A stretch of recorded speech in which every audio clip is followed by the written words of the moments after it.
33 years birthday celebrate করলেন আলিয়া ভাট। প্রত্যেকের সঙ্গে গোটা কাপুর ফ্যামিলি একসঙ্গে সেলিব্রেট করলেন তার জন্মদিন তাদের নিউ বাংলো কৃষ্ণরাজ বাংলোতে। এখন প্রত্যেকেই কৃষ্ণরাজ বাংলোতে একসঙ্গে থাকেন নিতু কাপুর আর আলিয়া, রণবীর, রাহা এবং ঋতিমা কাপুরও আসেন। তার জন্য একটি ফ্লোর আছে। ঋতিমা কাপুর, শাহানি এবং তার মেয়ে, তার হাজব্যান্ড প্রত্যেকে সেখানে এসে থাকেন যখন আসেন নিতু কাপুরের কাছে।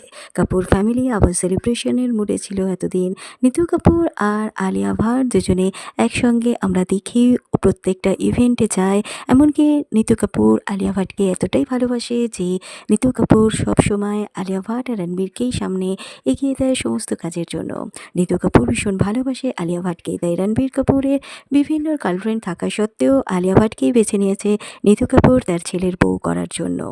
আলিয়া ভাট আর নিতু কাপুরের সম্পর্ক তাই খুবই স্পেশাল। প্রত্যেকে মিডিয়ার লোকেরা বলে হয়তো যে আলিয়া আর নিতু কাপুরের সঙ্গে বিশেষ ভালো সম্পর্ক নেই, কারণ তাদের মধ্যে সমস্যা আছে, কিন্তু তা নয়। আলিয়া, রণবীর দুজনেই নিতু কাপুরকে খুব ভালোবাসেন। নিতু কাপুর আলিয়া ভাটকে তার মেয়ের মতো ভালোবাসেন।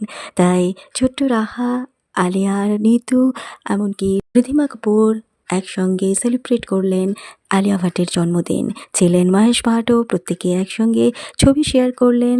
বিশেষ ছবিগুলো ভীষণভাবে ভাইরাল হয়েছে।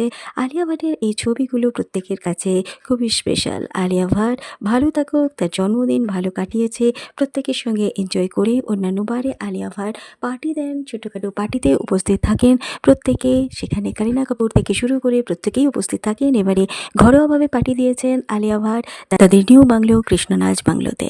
ভিডিওটা ভালো লাগলে একটা সাবস্ক্রাইব করে দেবেন। ততক্ষণের জন্য টাটা।